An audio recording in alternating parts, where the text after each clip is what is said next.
ચાલો મિત્રો, આજે આપણે ગુવાર ઢોકળીનું શાક બનાવીશું. એના માટે આપણે ગુવાર લીધો છે, ટમેટા લીધા છે, અજમો લીધો છે, ગરમ મસાલો, મીઠું, આ બધા રેગ્યુલર મસાલા, આ લીંબુનો રસ છે, આ કસૂરી મેથી છે, આદુ મરચી ની પેસ્ટ છે, આદુ મરચી લસણની, આ તલ છે, આ લીલા ધાણા છે, આ ગોળ છે, અને આ શેણાનો લોટ છે, અને આ ઘઉંનો લોટ છે, અને લોટ બાંધવા માટે પાણી. આપણે પહેલા ઢોકળીનો લોટ બાંધીશું. આપણે આ બે લોટ લીધા છે, એમાં આપણે સ્વાદ અનુસાર નમક નાખીશું.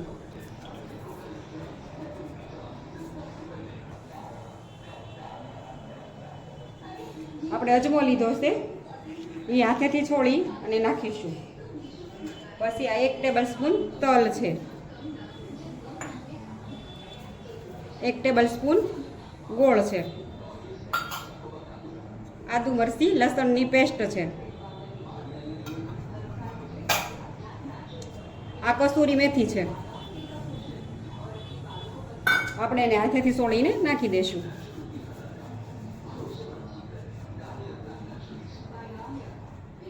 અને આ લીલા ધાણા છે,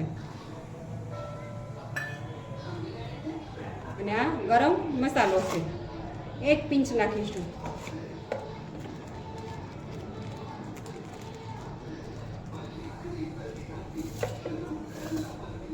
થોડી હળદર નાખીશું, ધાણા જીરું નાખીશું,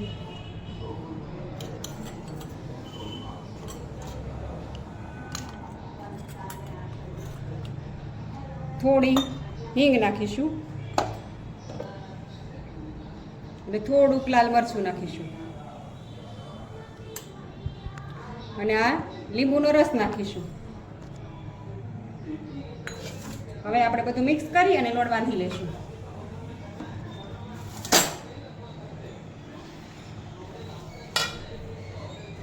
આપણે બધું સરખી રીતે મિક્સ કરી અને લોટ બાંધી દઈશું. જેટલું જરૂર પડે એ પ્રમાણે પાણી નાખીશું. જેવો આપણે રોટલીનો લોટ બાંધશું એવી રીતે એવો લોટ બાંધશું. આપણે જેવો રોટલીનો આપણે બાંધીને એવો.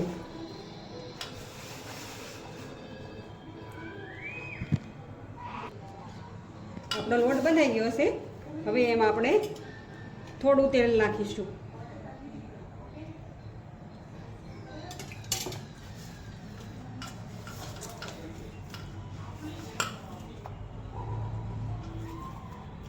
હવે આપણો લોટ રેડી છે. હવે આપણે શાક વઘારીશું.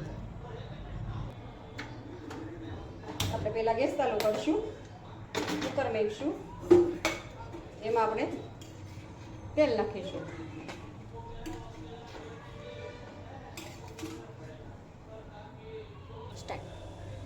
ચાલો, આપણું તેલ આવી ગયું છે. આપણે સૌથી પ્રથમ રાઈ નાખીશું.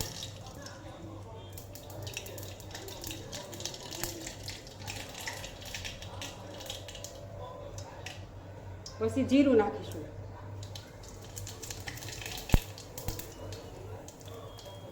બે ત્રણ કડી પત્તા નાખીશું, પછી હિંગ નાખીશું, પહેલા ટમેટા નાખીશું,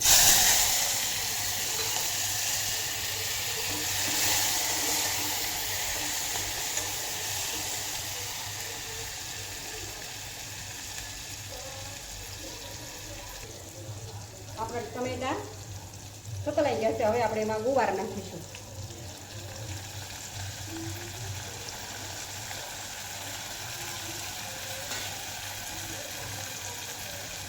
આપણે એને હલાવી દઈશું.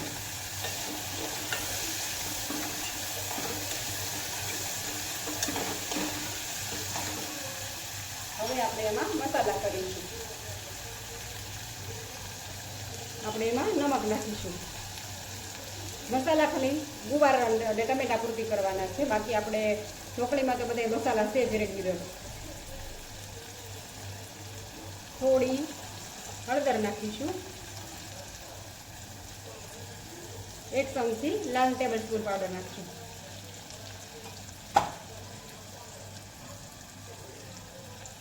ધાણા જીરું નાખીશું 1 ટેબલ સ્પૂન.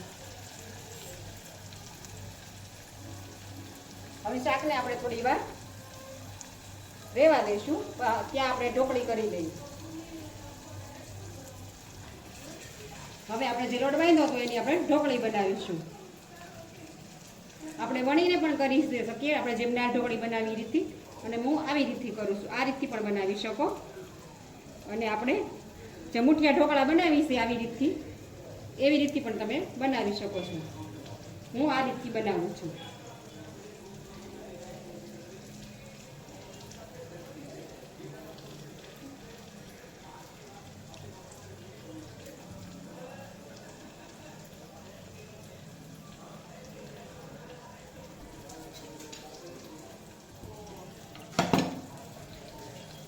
આપણે જે મસાલા કર્યા હતા એ શાક આપણે હલાવી દઈશું. ને એમાં આપણે પાણી નાખી દઈશું. પાણી આપણે વધારે લેવાનું છે, કેમ કે ઢોકળી આવશે એટલે એના ભાગનું પણ પાણી આપણે લેવાનું છે. હવે આપણે એમાં ઢોકળી નાખી દઈશું. એક એક કરી આ રીતથી આપણે પાણી ઉકળી જાય પછી નાખી દઈશું.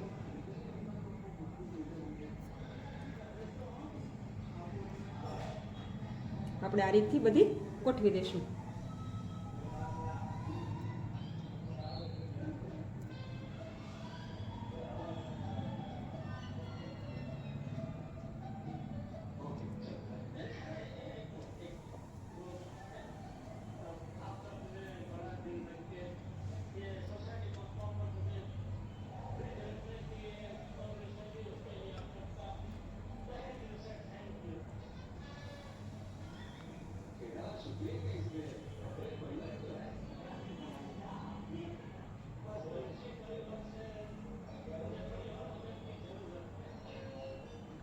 હવે આપણે આ રીતથી બધી ઢોકળી રાખી દીધી દઈશું.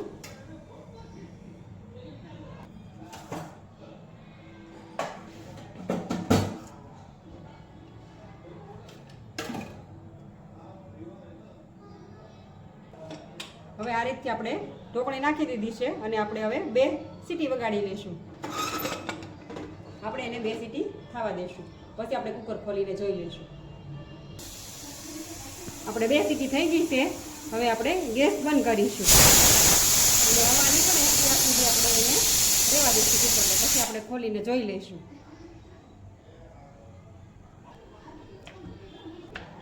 આપણે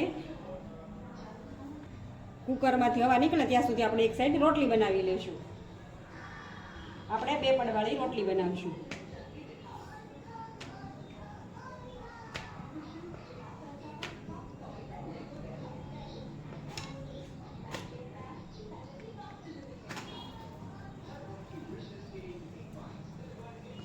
આપણે આવી રીતથી 2 પડવાળી રોટલી બનાવીશું.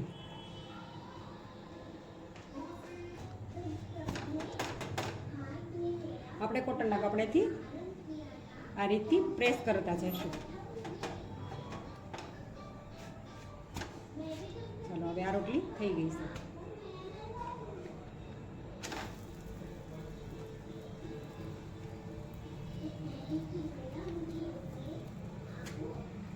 હવે એને આપણે ઘી લગાવી દઈશું. 2 અલગ પડ કરી અને ઘી લગાવી દઈશું.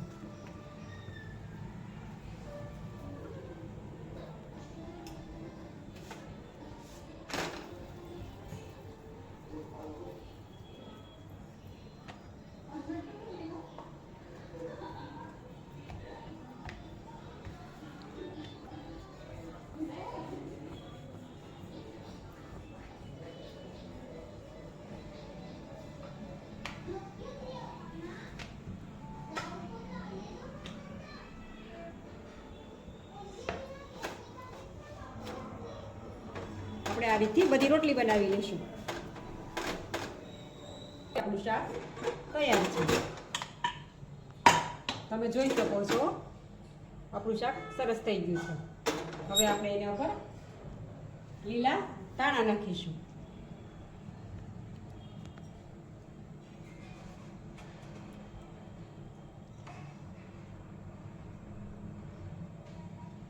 હવે આપણે જમવા બેસીશું. ચાલો બધા જમવા. આ ગુવાર ઢોકળીનું શાક છે, આ રોટલી છે, કરમદા છે, આ ગરબર છે, આ ગુંદા છે અને આ રસ છે. ચાલો બધા જમવા.